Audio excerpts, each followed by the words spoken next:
Okay, this is live now. So what I'll do, I'll present the this thing. I'll briefly talk about assignment. Okay, are you able to see? Can you see assignment? Sir. Manish or anyone? It Can you is not see? showing. It is showing that I started screen sharing. Okay, acha, 1 minute.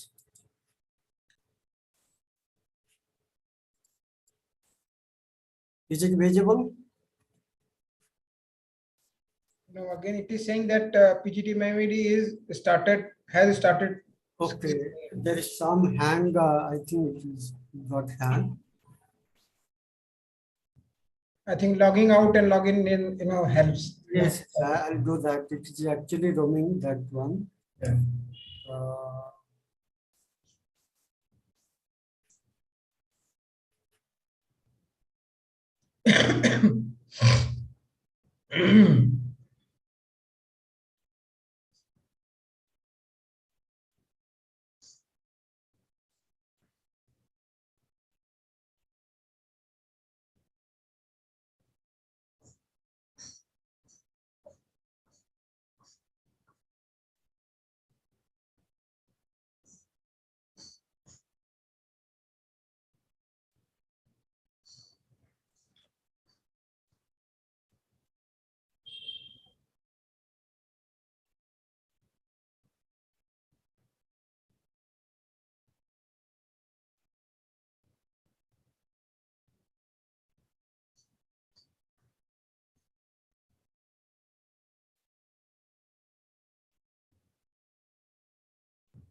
Vidya, you wanted to say something?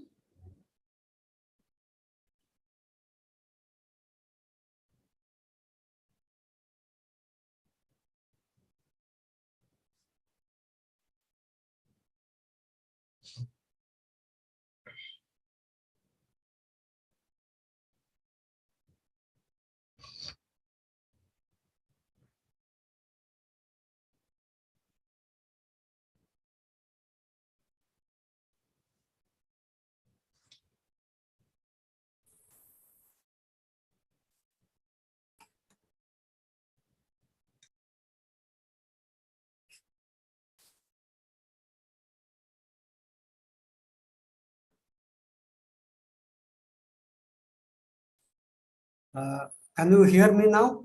Yes, sir, very much. I'm really sorry. This may be computer. I just cleaned the desktop, maybe because of that heavy load. So regarding assignment, I'll take 10 minutes, then other things maybe we start. Okay. Assignment, I have given the instruction already, and I have shared you what is the requirement.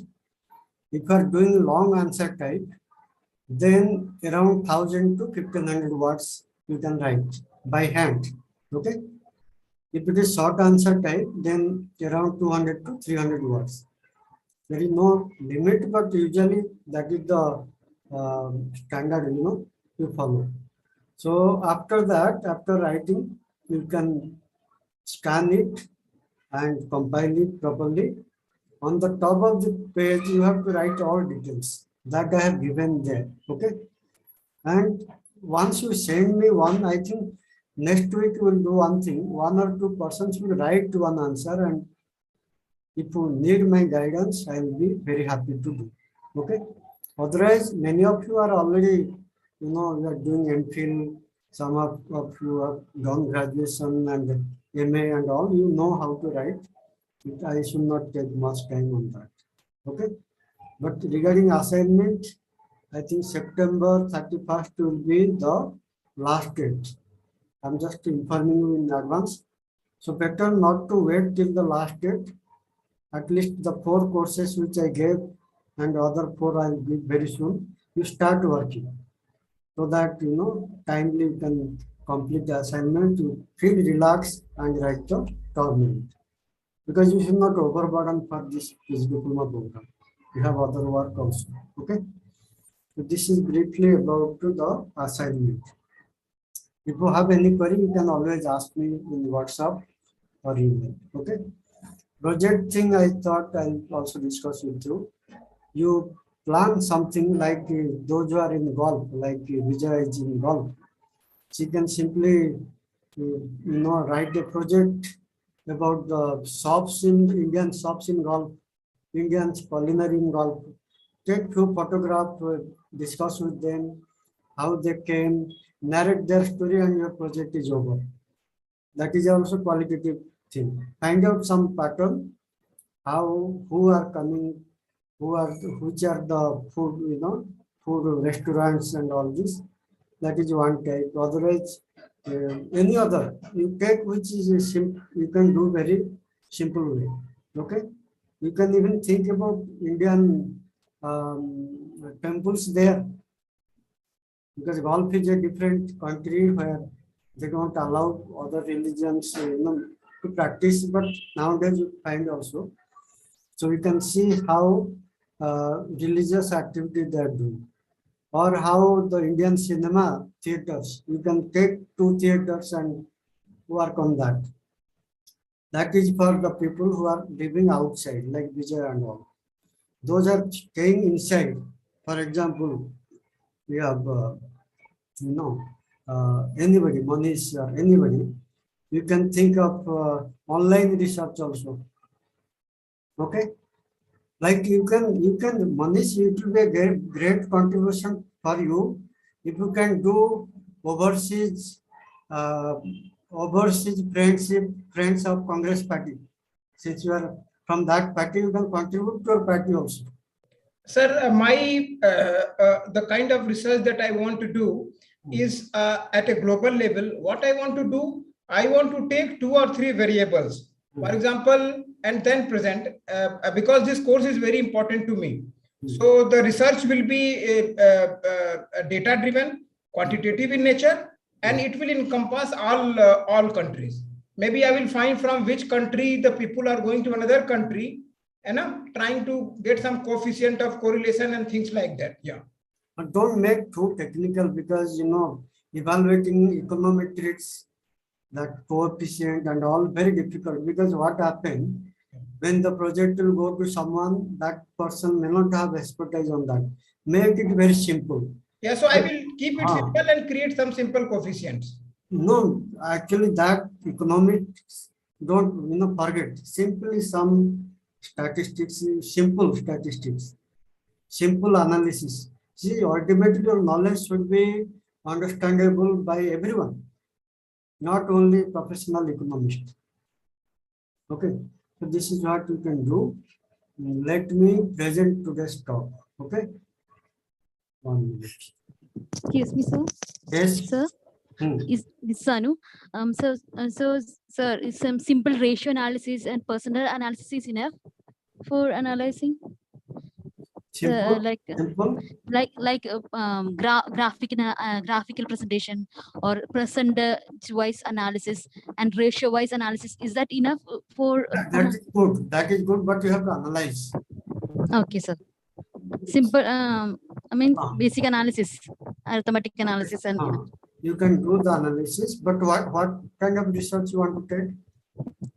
like the percentile based remittance, for example, the percentage or the rate of increase in remittance and how it is No, affected by. you can do that also. RBI data already there, you know. World Bank, RBI, they have lots of data on remittance.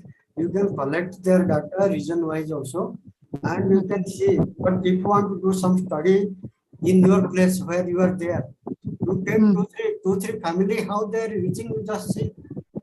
That is better actually. Okay. You take 3-4 family who have workers who abroad, golf or anywhere, just give their narratives, how they are using the remittance they get, when did they go, what kind of occupation they have done, how many members are living outside, just narrate that. You can write 30-40 pages very nicely. Compare 2-3 family. Okay. So and their expenditure pattern like that and compare them. Fantastic. It will be very good. So, but in your where you work, I think so many workers will be there. Sorry, sir, I didn't get you. No, Sorry, where to do your located now? sorry, sir, I didn't get No, your. I'm saying you are in Bangalore, na? No, in Kerala. Kerala. So every house you find some. Okay. Okay. Just ask, interact with them. Maybe your village also or your city also, so many people will be outside. Okay. Yes, sir. Yes, sir. Yes, sir. Just take 10 family.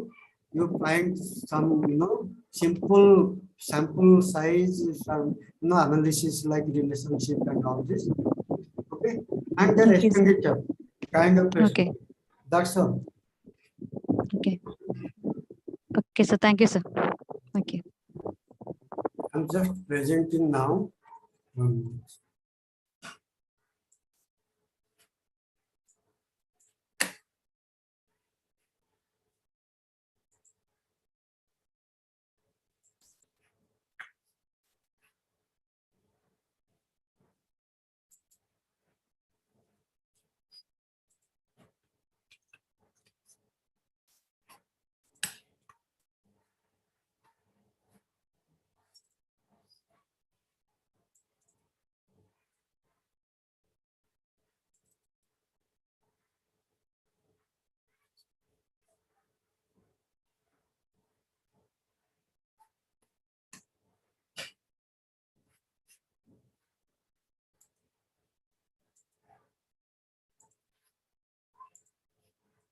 Okay, hopefully things will be fine now.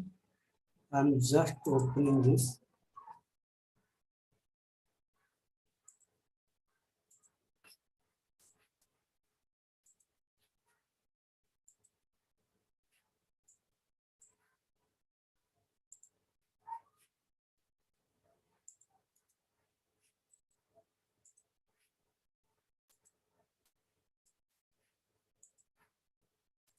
Can you see this now?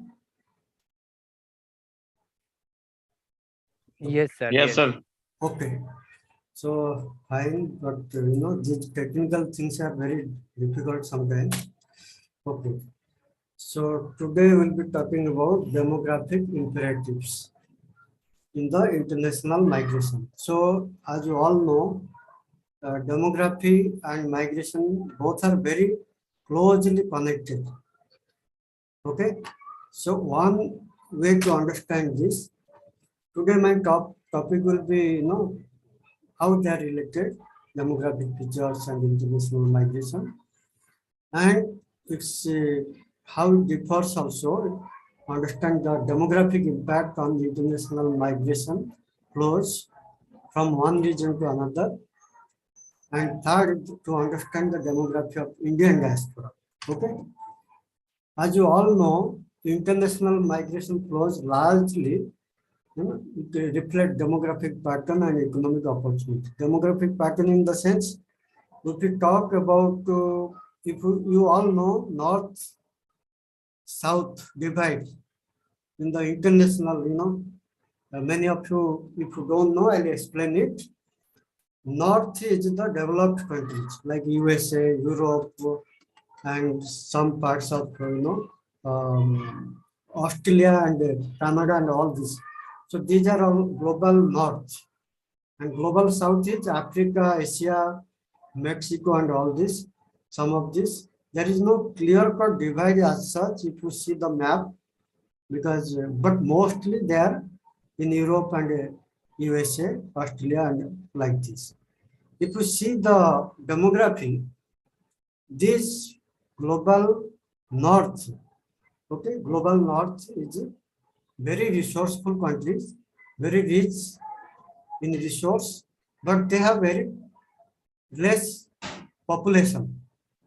They need lots of human resource they don't have, but they have other resource. They have lots of land. You must be hearing many times people from India going to Canada, going to Australia. These are the new destinations since last at least 1 decade. Why people are going? Because they have more resource, less people. And people get opportunity actually to get work there. Sometimes they get any work, but at least they get work, either in agriculture or household work or anything. So global north is very rich, but they don't have people. Global south, they have lots of people. They don't have resource. That is another debate. We are not able to actually utilize in one way, but we have more population. So this demography actually create a migration flow. If you see the history of India, at least last 200, more than 200 years, we have large scale migration. You know, colonial time also, British, Dutch, and French, they have taken lots of Indian people as indentured labor. And till today, migration is flowing from India to outside. Coming in is less, going out is more. And together, if we see coming in, India received around 4 to 5 million population as refugee like Tibetan, Afghanistan, and many Bangladeshis and all. But outward migration is more than 25 million. Sometimes people are saying 30 million. Okay, this is a very huge outward movement. So this put together, if you see international migration, not the old diaspora, but current stock of migration, it is 281 million in 2020. 281 million, which is roughly almost 3% of global population, 3.5% percentage of global population. 128 million more than 1990s and almost 3 times estimated number in 1970s. If we see the growth, 1970, 1/3 of this 281 people migrated, almost like 100 million migrated in 1970s. And today, if we see, it is cumulatively 280 million. So the stock of international migration. Okay. So 3 times jump in last 50 years. It is a growing area actually, very important area. All of you are interested to study. It is a very good thing. And if we see Europe and Asia hosted around 87 to 86 million international migrants. Europe and Asia. Okay. Europe largely because opportunity, job opportunity. Secondly, Europe also many twice migrants they have gone there, like from colonies like Uganda and so many other Africa and all people, Indians have gone again from there to these European countries. So both Europe and Asia are receiving large. In Asia also many countries, you know, Gulf, GCC countries, Malaysia, and these are receiving countries, you know. Lots of migrants are coming to this country recent time also, and put together 86 million, which is almost 61% of global international migration stock. So this is a huge stock. Both Europe and Asia they are receiving. These regions were also followed by North America with almost 59 million international migrants into 20 or 21% of global migration stock. Okay, Africa 9%, Latin America and Caribbean 5%. These are Oceania 3%. So this, but largely the migration concentration is happening in Europe and Asia. US also for Indians and many other. Okay, if you see this is the statistics. USA is receiving largest number of migrants. Okay, these are top 7 countries. Then Germany, then Russia. You see, this includes the regional migration. Like Russia also receives migrant from like Ukraine, like other country, like especially the before USSR. Okay, once the USSR collapsed, overnight you see Ukrainian became diaspora in Russia. Afghanis became diaspora in Russia. So Russia is a huge country also, landmass is very huge and it receives lots of migrants. Germany also a very huge country and it receives lots of European, Asian also, but Europe, within Europe also lots of many people migrate. Then Saudi Arabia, UK, UAE and Canada. Okay. Then if you see compared to other side, top 7 sending countries of origin. India is number 1, 50.6 million. Okay, so that's why you find Indians almost everywhere. Followed by Mexico, 12.3 million, Russia, 10.6 million, China, 10.5 million, Bangladesh, 7.2 million, Pakistan, 7.9 million, no, sorry, 5.9 million, Ukraine, 5.8. Now Ukraine again, it will escalate. Okay, so these are the sending countries, origin countries. Okay, receiving countries are US, Germany, Russia, Saudi Arabia, UK, UAE, Canada. Sending countries are these. Some of these sending countries are also receiving, and receiving countries also sending. That is very negligible, but largely these are the top receiving and sending countries. Okay, as I mentioned, demography includes size of population, age of population, skills. These are all include fertility, morbidity, all are part of demography. So if you see international migration, okay, you can see migration can also change the demography of the both receiving and sending countries. I'll talk in my next slide how they change the both composition and size.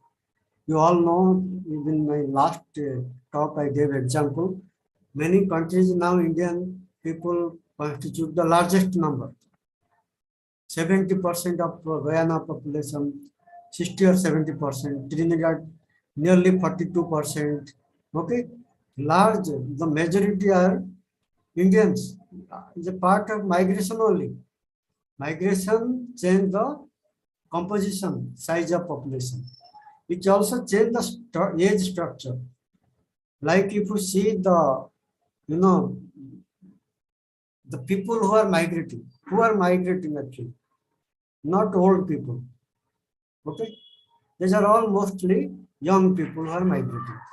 So this can change the age structure of the receiving country and sending countries. And also it will change the future birth rate and all.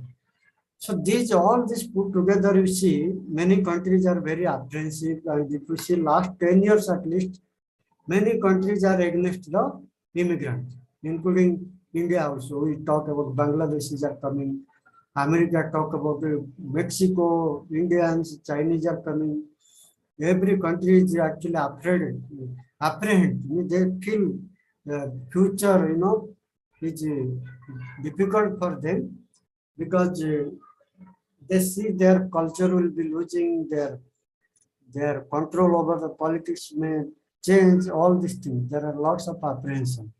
So this demography and migration is very, very interesting area. Okay.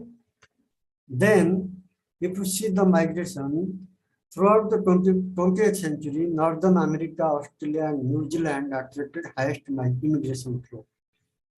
You see what happened. These people who go to Northern America, North America means USA, Australia. Yes. Things were. But there is some sound from your 1 minute. Okay, so these countries attracted more people. Gulf is actually people immigrate, but they are not citizens. They'll come back.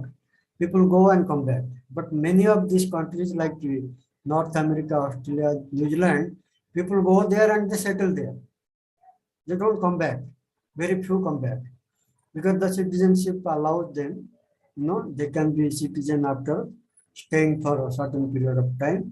And that's why you find many of the countries are now, you see the immigrants are president. You see Obama was immigrant. Donald Trump was immigrant. His forefather came. Even the Kamala Harris, they're all immigrant. If you go back, few decades, they're all immigrants. So this country is a country of immigrant, you can see. Australia also same thing. So this Latin America was consistently a continent of immigration, as I mentioned, Mexico and all. Throughout the last several, almost decades, people are going out only. They're not coming in. There is very, very few immigration to Latin America, more immigration. So these are the changes happening.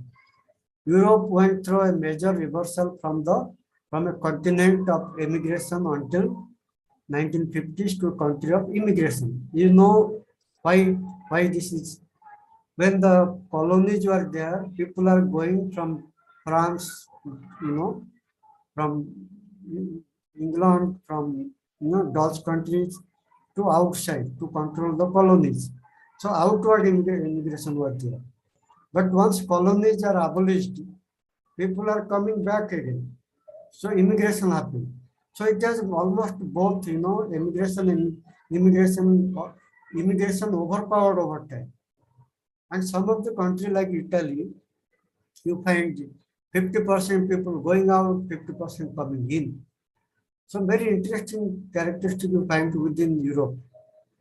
In the 21st century, crucial questions for demographic and migration research are how fertility rate and immigration rate are going to develop in Africa. See, many countries, many times we just, overlook the population growth. For example, if population grow 3%, the country like India, Africa, they cannot absorb the people. Lots of unemployment, lots of, pressure on the resource, it will happen. So people have no choice. They have to go out. So migration is a safety valve for many of these countries. But if you see the population growing very fast in this country, it will create conflict across the globe. People will not allow you. You see the Syrian case, many European countries, they didn't allow them. Many people dead. Afghanistan case, conflict happening, people are by force, they're going out and they're not having anything. And within the migration, international migration, this kind of conflict related migration, refugee, number is also growing. That is a very bad thing for humanity. Even the modest increase in immigration from Asia, Africa would generate major increase of immigration pressure in the rest of the world, because this is the place where outward migration is happening, and in future it will happen more because these are the young population and the population growth is very high. Okay. Okay. So if we see the projected population, we see these are the projected population. I just wanted to give some glimpse. This is the Pew Research Center. They compiled this. So this is the projected, you see, India will be the number one in another maybe almost you see 2020, India, China is very close. Okay. Another 20 years, India will surpass China because China, it is reducing. You see, 2020, it is 13 million 80 and China is reducing in 20, 21, 20th century, 21st century, okay, when it reach. But India is almost little more, it is increasing. But you see the other countries, Nigeria is next, third largest country will be emerging very soon. Then Pakistan, USA, with some noise is coming. Okay. Then you find Pakistan, Congo, Indonesia, Ethiopia, Tanzania, Egypt. So almost 5 African countries are very fast, becoming most populous region in the world. And there will be huge international pressure on migration. So this is the future scenario increasing. And this can, create lots of imbalance. That's why people are now people see policy and other people, not conflict is a phenomenon, it will go on, migrant, non-migrant and all this. But we should focus on migration management, migration governance. Unless we do that, because it should happen within the country with international forum and all this. This scenario which is emerging now, you see Brazil, Pakistan, Indonesia, Russia, Mexico, Nigeria, these countries will grow faster. Okay. And many of these countries, if you see the current economy and projected economy, they are very fragile, African countries especially. So they will have lots of out migration. So this is the scenario that is emerging.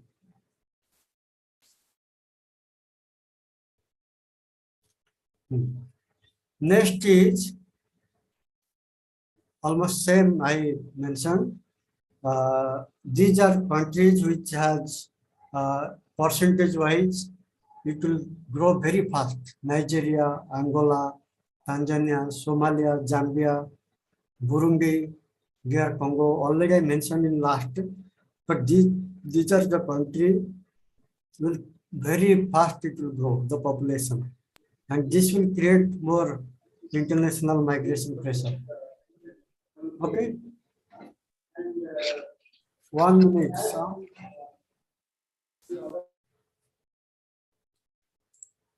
Okay. And this is another area if you see.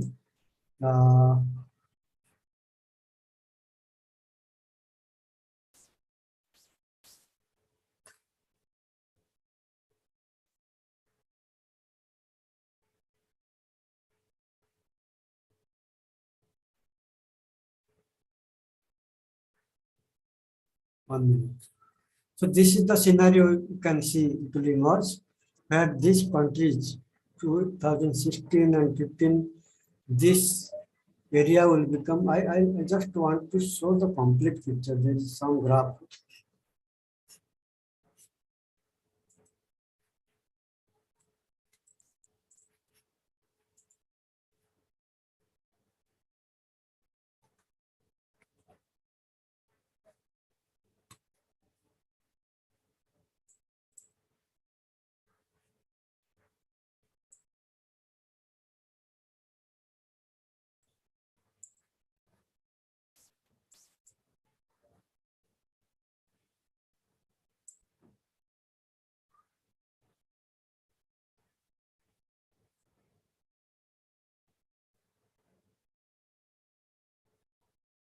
Okay.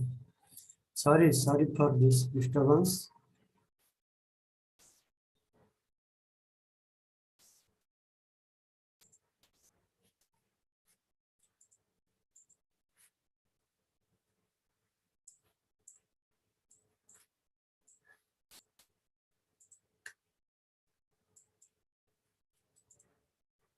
So this is the scenario you can find. Able to see, Manish? Yes, sir. Graph is visible. Yeah. Okay. We are showing the actual graph here. So this is the migration stock, we see in this region. And it will be a huge challenge for many countries, especially to manage it. And 2050, you see the scenario. This country will have, the population growth and all this. These are almost quizzing. Okay. So Asia and Africa, they will take over the entire world. Okay. So this is the scenario. Sir, if you allow me, I can talk about one another small thing. Yes, please, please. So this is the graph which you have shown is very startling, and the policymakers should start looking at it and start planning. Another issue is as you said, that the India will become, I think in coming 10 to 20 years only, we will become the largest population in the world. Now, another related issue is the configuration and composition of population.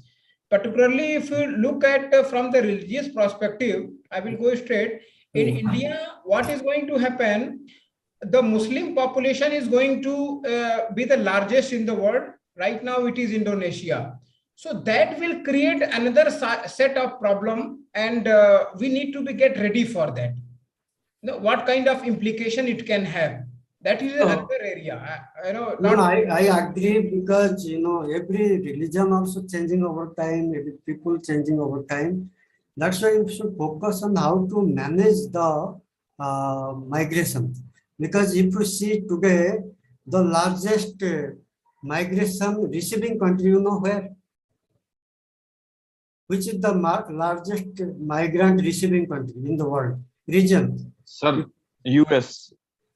It is, Europe is the largest region, I think. No, for Indians, in the overall, if you put together one region, it is GCC. Okay? Gulf countries. USA as a country, yes, I agree. But if you take an entire region, it is GCC region, all Gulf Council countries, they receive maximum close to 45% of global migrants. They go to Gulf countries, and this region is Muslim countries. Okay, Malaysia. So if they can host, you see, entire, we cannot say entire world is same. Malaysia is different from Gulf is different from Indonesia is different from many countries. Okay, you see, we have to see how to manage the migration. Religion is another contested area. We'll debate on that maybe some other time. But what I feel, the composition will change also. That also. But I also want to add a point here that this population composition, which I study, that from 2050, India will be the largest country on the basis of population. But I think in this whole scenario, the role of migration to influence the demography is missing. I think this is based on the birth rate, death rate, and all the simple demographic variables. But if we consider the pace of migration in all this scenario, then I think this will be the different, because most of the scholars of migration are discussing that the migration is at infant stage currently. That I agree if that happens, but world also becoming very restricted. If we see last at least since 9/11, okay, the world is not that welcoming to migrant. Everywhere people are suspecting the migrants. Okay, even COVID time also we see lots of problem. Migrant only faced within country, outside country. So that also restriction will be there, but there is a decadal growth rate of every country.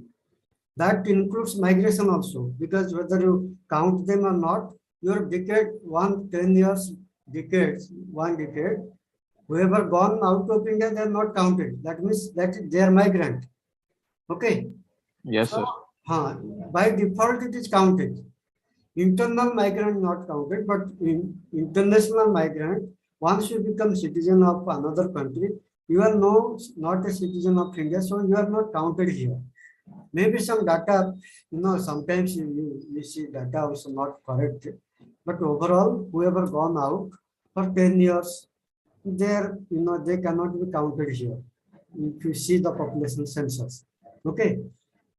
So that is how, if you are correct, we don't know if there is a large scale migration happen, it may unsettle. What you are saying, you are right also.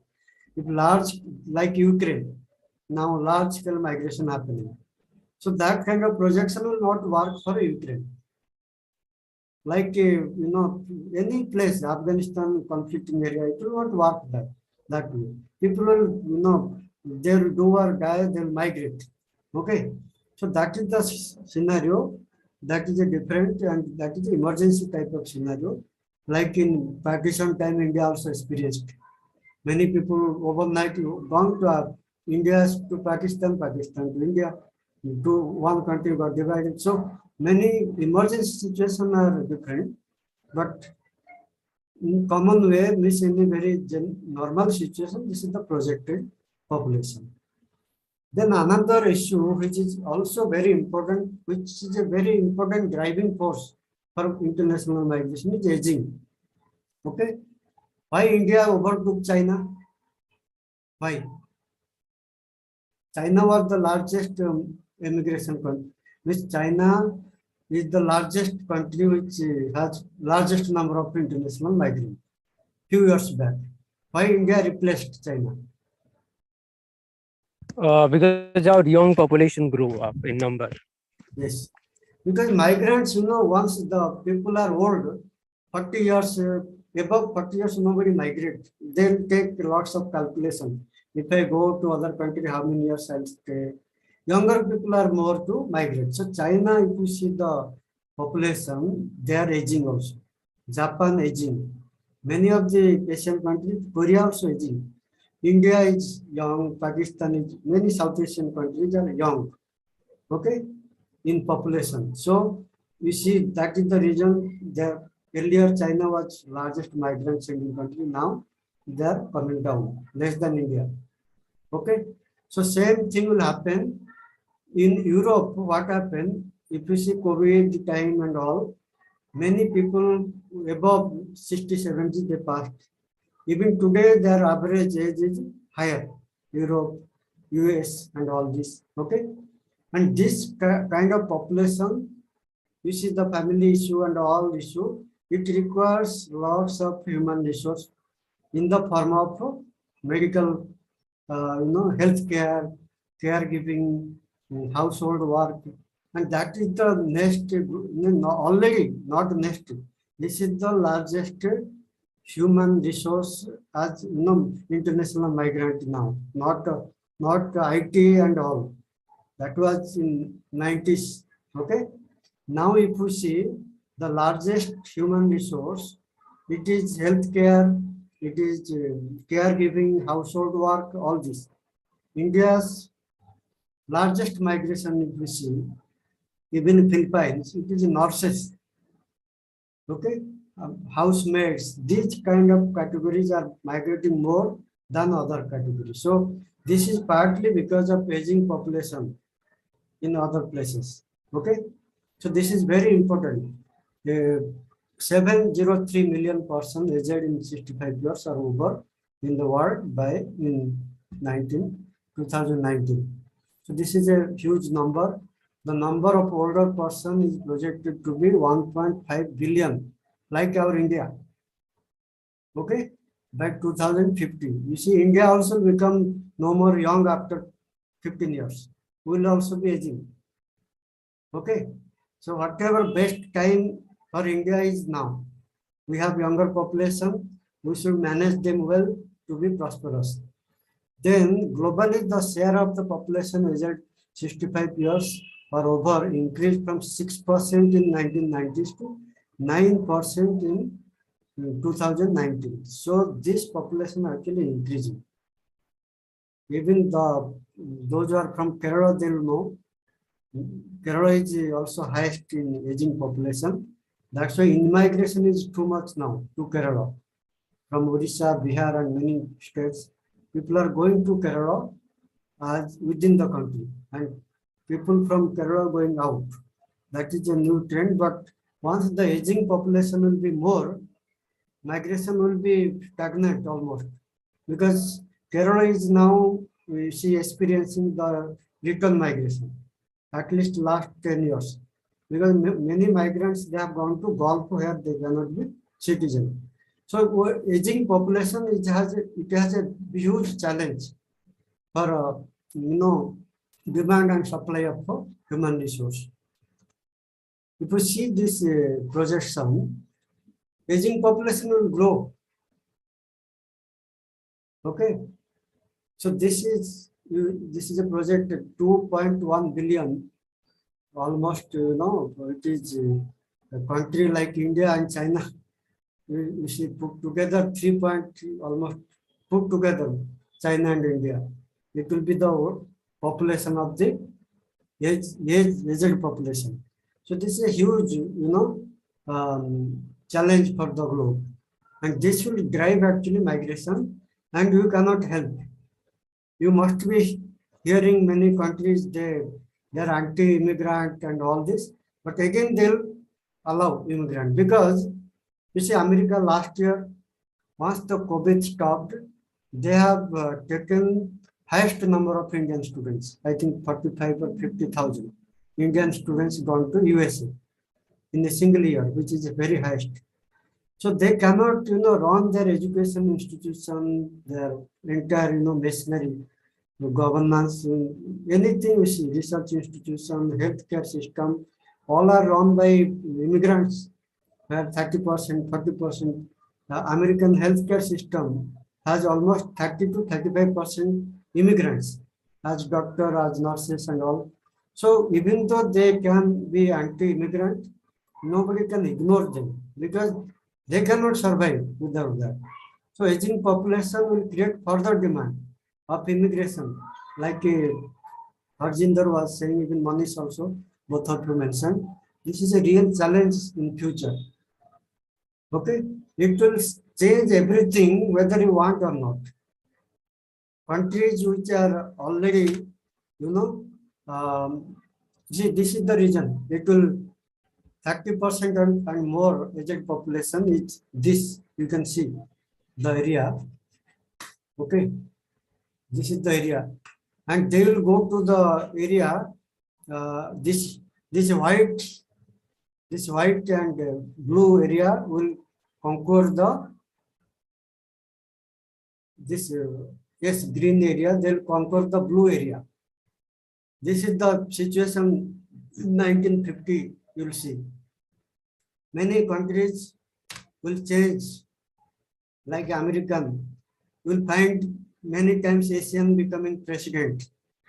In England and all, you find Asian people, African becoming, prime minister and president. That is the scenario is going to. That's why lots of anti-immigration narratives are developed, but it will not help, because they have to survive. World has to survive. So this is the scenario. Okay. So if you see, this is the scenario.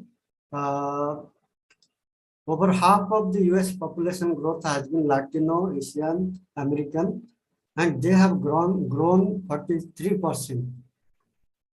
Someone was saying the population migration is not taken into account. Harjinder told it will be a big factor. In fact, both sending and receiving countries in coming years. So 43% growth rate of Asian and Latinos. And American election now fought with the anti-immigration rhetorics. Okay, most countries, England and all this, immigration is a big issue, and this is the deciding factor for their politics. So another area I'll talk about when we talk about demography. This is feminization of migration. Feminization migration, we all know. It is, in fact, the female is the center place of this migration. It was happening all the time, even during colonial time also. Almost 50%, 49% female also they have gone. Any other migration, because when migration happens, it is a family thing. Wife also joined, kids also joined. So male, female almost, it is almost 50%, close to that. But there is up and down also. Even the time of slave trade also, it was there. Sometimes it was 70% female migration. Sometimes it is only 5%. It depends upon how things are happening. Okay. But today's the character of female migration is different from the past. Why? Because earlier females were like, they're not the main migrant. They go with the husband, family and all. Occasionally they go as, like a professional student and all. But today's female are the main, they are very assertive. They go with their own willingness, they can go, they are going individually without family also. Like student migration from India to any country. They are all individual migrants. So this is the new character is emerging, and female. That's why the kind of support system, governance system are changing in many countries, like Philippines and all. And many sectors are also responsible for that, especially the service sector, like IT, healthcare, and all. These are all, even the tourism sector. These are the area which they prefer female migration. So this is also a driving force. If we see country like the Philippines, their main migration is their main GDP is from female migrants, remittance. In India also, if you see, Kerala also, large number of them are female migrants. So female migration is a very important issue for many countries. Between 1960s to 2015, the number of female migrants doubled. You see. So the number also, migration itself tripled also, 1970s to now, and female migration doubled. But so did the number of male migrants and the size of Earth population. As a proportion of international migrant, by contrast, the females had increased only slightly from 46.6% in 1960 to 48% in 1915, and slightly actually came down in 1920s also. After COVID, actually, the female migration got a big shock, because many return migrants are female actually. Okay. And these female migrants are independent migrants, students, professionals, as I mentioned, the service sector, globalization of labor market, care workers, education skill of the female. These are all responsible for feminization of international migration. So this is the global migration, but now I'll be talking about Indian immigration especially, which I talked earlier also, little bit, I gave brief overview, but I'll be talking today Indian migration on how the demography. You see, Indian migration is not a new phenomenon. Both going, coming, is ancient. You see, we all study about, Indonesia, Bali, Sumatra, even people during Ashoka time also study that religious Buddhism went from India to Sri Lanka, Thailand, and all. So large number of people as a religious, migrant, they have gone that time. Even if you find Sindhis, Gujaratis, and many other trading community, they have a long history also. From India to West Africa and all, there is a long history of Indian trader also, because before British came, India was one of the prosperous region in the world. Okay, and during Aurangzeb time, I read India also very very big world trade was happening. Almost 14% of global trade share was with India. Even today's like America, you can see. Okay, so this was the history before British came. So lots of trade and commerce used to happen with West Africa, with the Asian countries, and you know silk trade, that Chinese silk trade route, lots of trade route also happening across the continent. So that was time when lots of migration also happened, but many are actually assimilated. But the real international migration happened during colonial time. You all know after abolition of slavery, the colonies, they needed lots of labor, and India, China, many Asian countries, they actually supplied large number of labor, and almost 15 to 20 million people from India to various colony went. Okay, this was the large, this was the major phase of migration. After colony, that was actually almost 200 years that lasted. But after that also migration from India happened. Okay.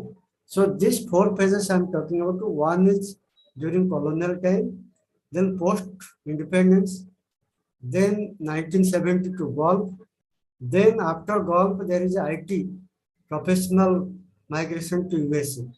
So these four phases are very important, and that actually changed the demography and of the many countries. As I mentioned, Trinidad, Tobago, Guyana, Suriname, these countries demography got changed because of migration. And today also you can see slowly but steadily Europe, America, many countries demography changing. Okay. You see this particularly, this is the data from other sources, including also MEA, Ministry of External Affairs. So this is the phase of indentured labor, where people have gone to many fast. They have gone the fast phase during British colony. They have gone in 1838. That was the first time Indians have gone in a large scale in a ship to British Guyana. Okay, then to Dutch Guyana, then to French Guyana, Fiji, and all places are controlled by French, British, and Dutch.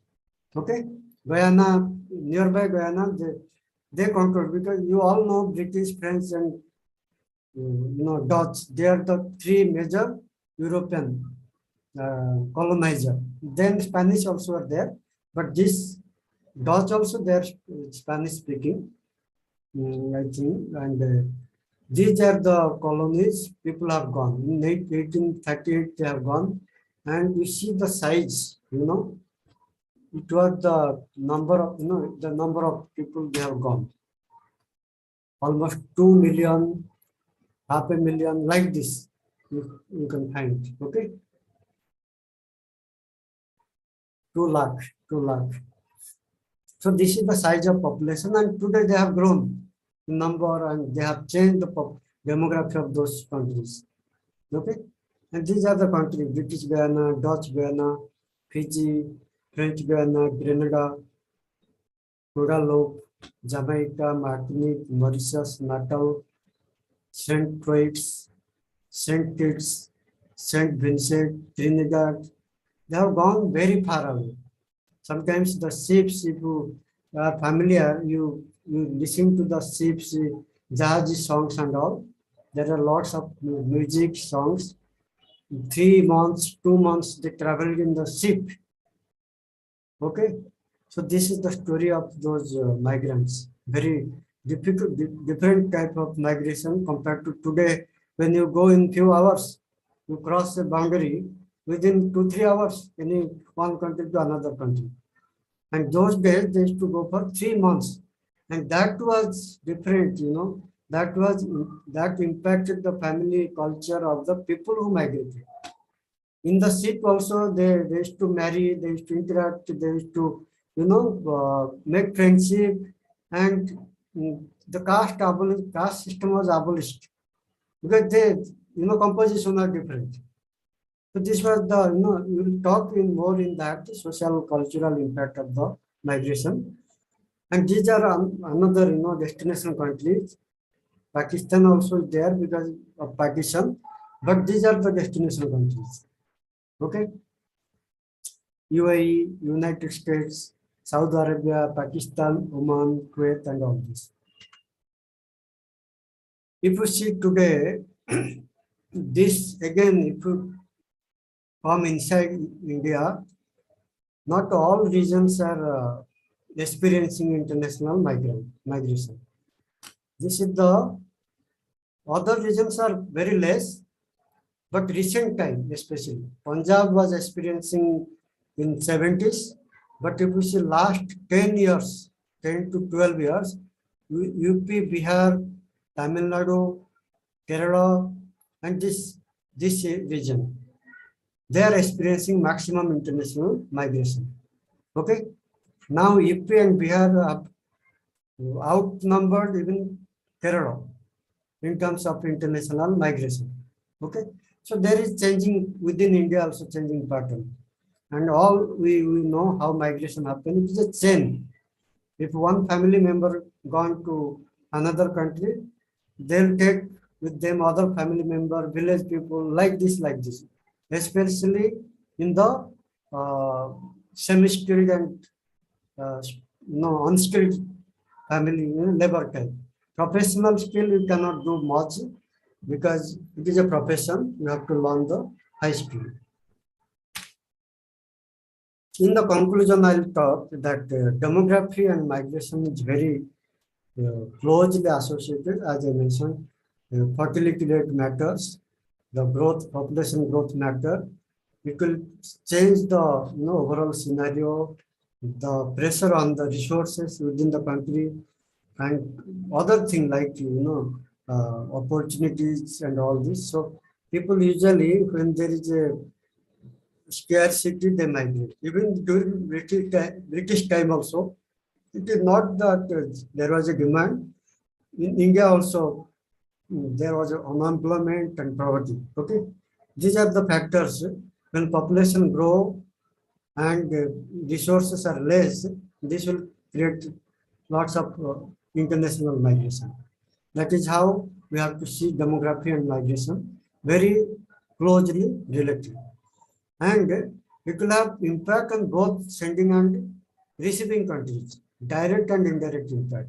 Like if it is economy and social, political, you find many countries are facing.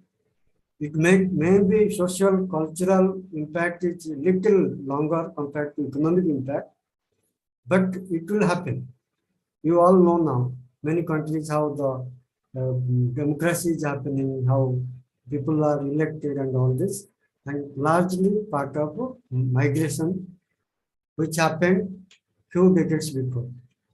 Okay, I'll stop here, and there are already I gave references, and in the unit itself you'll find reference also. You can read, but this is, if you understand well, this will be very, you can write in your own word, need not to refer so many books and all. Okay. So now I'll be opening for any question answer, anything, please ask.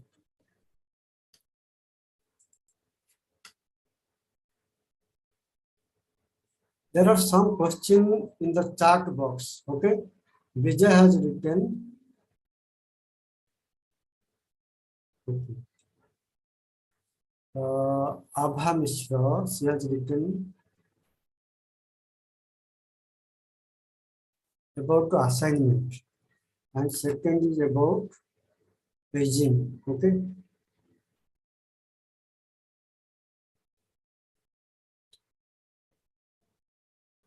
Yes.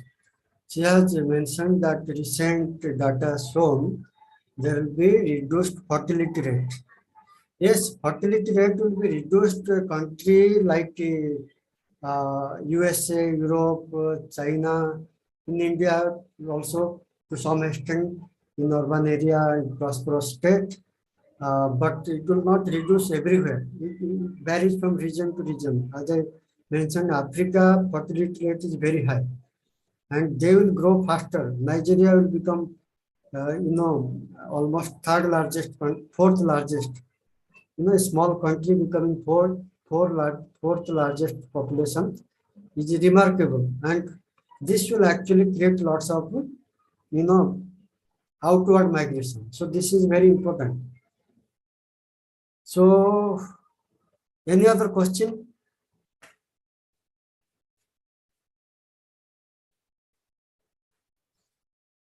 Only thing, sir, I would like to say that before the invasion of Ukraine by the Russia, the biggest problem faced by the Europe was the migration, not any other problem.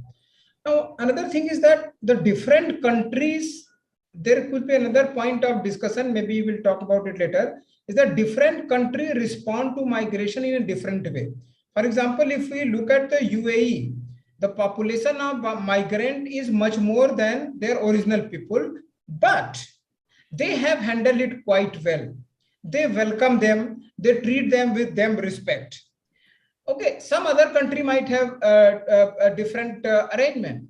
So how to deal with the migration is entire another different area, and different culture, different region, different nationality, handle them in a different way, and accordingly they get the different results. No, I agree, but see, the biggest problem with the Gulf countries, they don't give citizenship. They know very well you will be not here after some years. Okay, so citizenship is a contested issue, not the worker itself.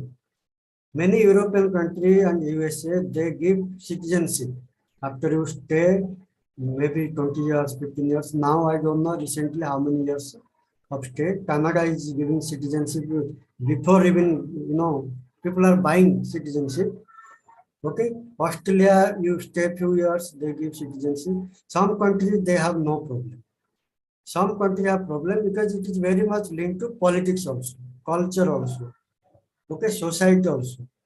Okay, you see religious angle, you see cultural angle, you see how the political representation will change. So those areas actually creating some problem. Golf, they don't have such problem. You come and work and go. Okay, so every country, they have a different kind of issue. Okay, so any otherwise I'll stop here. Yes. Sir, one thing which is also should be the area of discussion, that these permanent policies of migration and temporary policies of migrations are interrelated with each other in many countries. For example, one person is entering to Canada or America as a student, and after that he will get able to get the work permit, and after the work permit they become eligible to get the permanent residency. So these lines are also very blurred in present scenario. People are going for temporary basis, but become the permanent residents. Even in most of the European countries, America, Canada, these are the policies in present time, that people are going for work permit or for study, and then they are planning to reside permanently there. And one thing is also very interesting, that the politics and the ground needs of these countries are sometimes contradictory, as the Trump did in his regime. That he tried to restrict the immigration, but without immigration these countries cannot survive. That's true. Europe, as the countries become, the aging population increase in these countries, without immigration the survival is not possible. I just mentioned it is beyond our imagination how things will happen, whether you like or not. Things will change simply. Just imagine some family, they have a old person and nobody is there. Most European families are like this today. Not like Indian family, you have children, grandchildren and all. Okay. So who will give support to them? It is the caregiver which is happened to be happened to be one immigrant person. So this is the reality, existential reality, which you cannot avoid, whether you like or not. So many European countries, they actually, because of Beijing and other economic demand, this is going to change in future. And that will change the every other thing also. Politics, culture, everything will change. That is how the human history. We also talk about most of the, our civilization, Indian civilization. It came from five race: Mongolites, then Aryan, then Dravidian, and all. Many came from outside. So that is how the human civilization. People may oppose, people may say anything, but if humanity has its own way to distribute and redistribute. That is what happening. Next 50 years is a very turning time as the population projection is happening.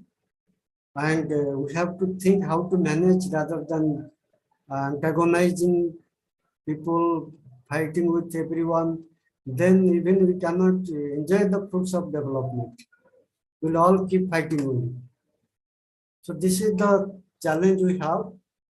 We have to think as a migration scholar how to actually bring these issues more and debate in our research and public discourse and all. It is not just an exam. And I want to just say all of you, I feel happy Harjinder and Manish and whoever, joining in debate. Keep doing that because that way I feel active also. We'll learn better actually. Those who are listening also, they'll see the talk is, I'm clarifying some doubt. Okay, it is not monologue. We are actually interacting. So try to ask as many as questions. We should make it very interactive. So I'll stop here and thank you. We'll meet next Saturday and keep